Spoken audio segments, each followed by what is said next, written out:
Yo, what's going on, fellas? It's your boy Tristan, aka SrirachaDFS, back once again with DFS Karma.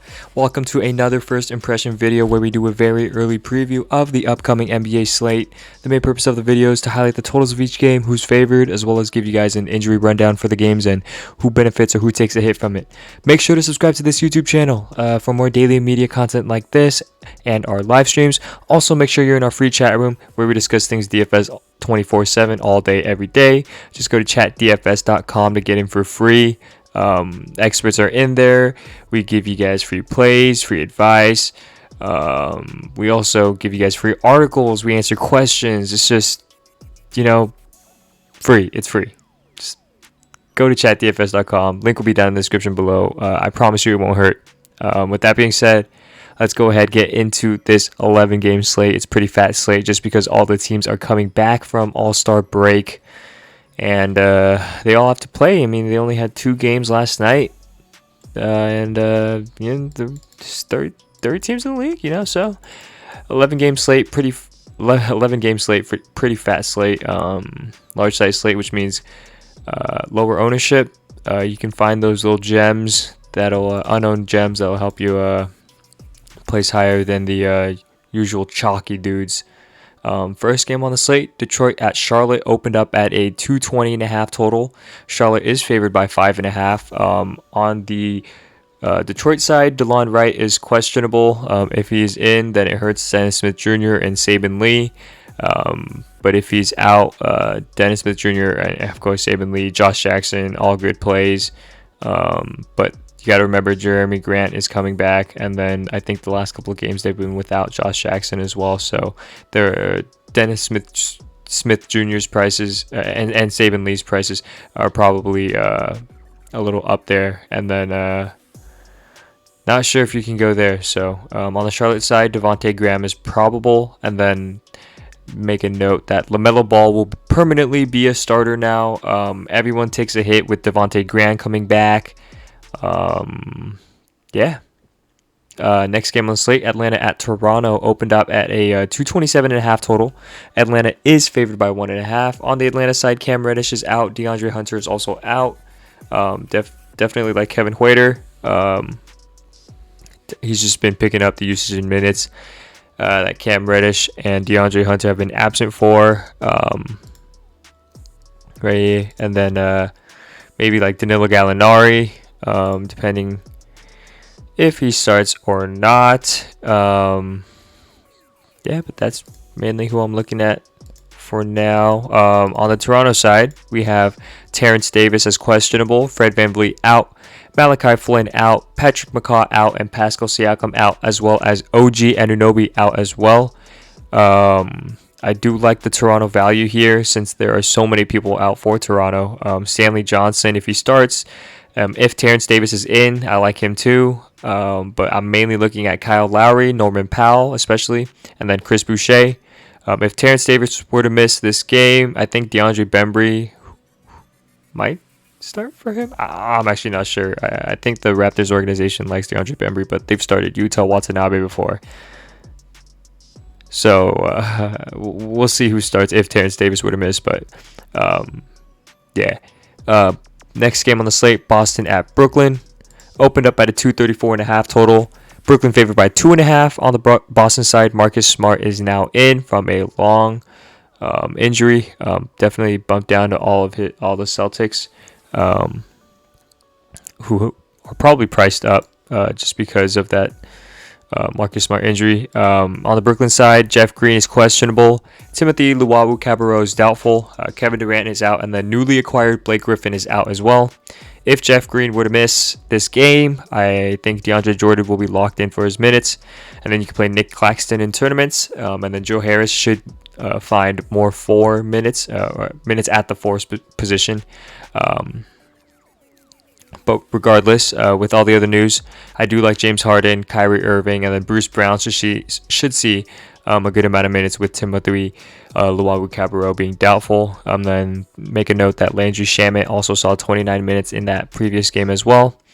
Next game on the slate, New York at Milwaukee opened up at a 222.5 total. Milwaukee is favored by 11. On the New York side, Taj Gibson is questionable. Derrick Rose is out. Austin Rivers is out. And then Mitchell Robinson is out as well. If Taj Gibson were to miss this game, Nerlens Noel should see about 32 plus minutes again. And then with the rest of the news, Alfred Payton should be the point guard that New York is going to be leaning on here. But that doesn't count out Emmanuel Quickley, because if he gets it going quick, wow, no pun intended. If he gets it going pretty quick, then he might play over Payton a little bit. We've seen that before, so something to note. And then on the Milwaukee side, there are no notable injuries. Next game on the slate, Orlando at Miami, opened up at a 212.5 total. Miami favored by 6.5. On the Orlando side, Aaron Gordon is questionable, who's been out with an injury for a while. Evan Fournier is out. James Ennis is out. Cole Anthony is out. And then Markelle Fultz is out as well. If Aaron Gordon is in, definitely bump down to all the Magic players, but they're still in decent spots because of all the other injuries.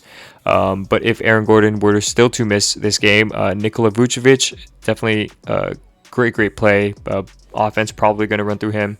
Al-Farouq Aminu, just minutes wise, he's getting a bump in minutes, and then all this usage is freed up. So Terrence Ross is a good play as well, and then Marco Carter Williams.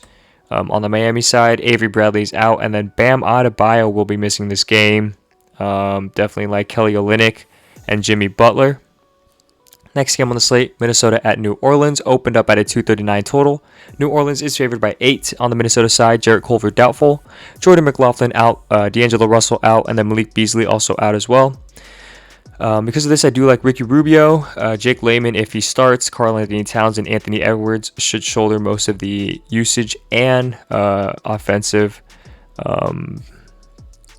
offensive usage. Yeah, they're going to be leaned upon for sure. With all these players out, and then maybe we'll see more Jalen Noel. On the New Orleans side, JJ Redick is out, and then I think Nickeil Alexander-Walker benefits from this. I think he picked up the minutes that JJ Redick had last game where he was out, so something to note. Next game on the slate, Philly at Chicago, opened up at a 229.5 total. Chicago favored by 2, which seems weird on paper until you see that Ben Simmons is out and Joel Embiid is out. Sorry, both are out. It looks like this game will be value city, chalk city.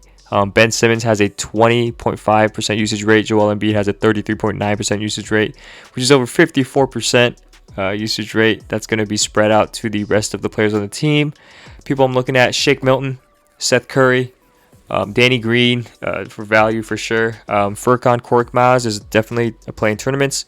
And then, of course, Tobias Harris is probably going to be one of the chalkiest people tomorrow. And then whoever starts for Joel Embiid, either Dwight Howard, which is the most likely play or most likely starter, and then Tony Bradley, who I might be looking at in tournaments.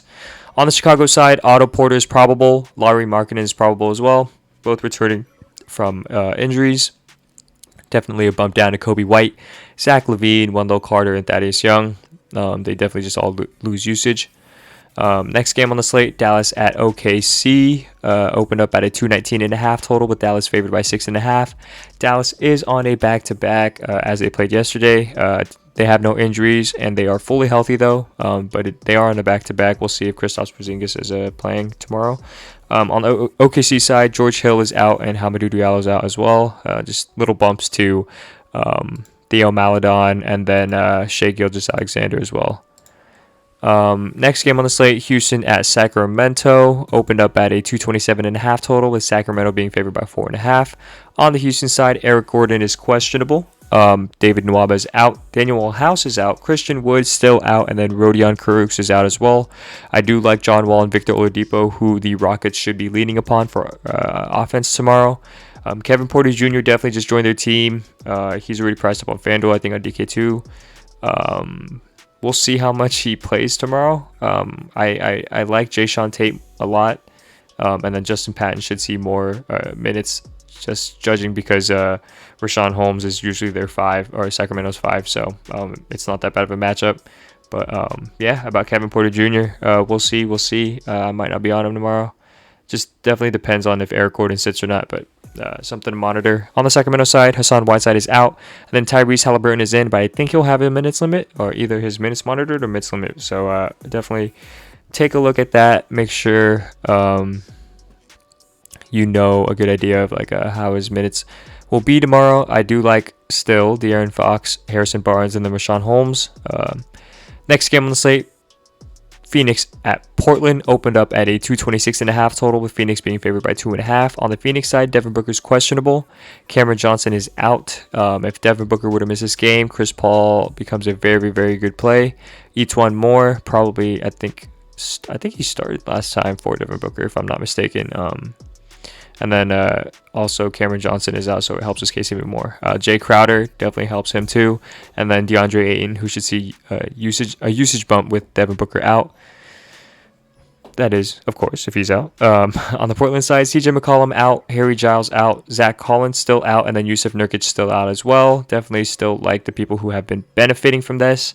Damian Lillard and Robert Covington. Last game on the slate, Golden State at the Clippers opened up at a 230.5 total, with Clippers being favored by 7.5. On the Golden State side, James Wiseman is questionable. He missed his COVID test over All-Star break, so his status is up in the air as of now. We should see news for him come tomorrow, so keep an eye out for that. If he sits, Draymond Green, more center minutes, and then Kevon Looney won't have to battle James Wiseman for center minutes, but I'm not sure if he's going to get a lot of run at all, because Clippers don't really like to run that big. On the Clippers side, no injuries, so that kind of wraps up this first impression video. That was the last game on the slate. Pretty fat slate. If you like the video, please go ahead, give it a thumbs up. Also, don't forget to subscribe to this YouTube channel for more daily media content like this one and our live streams.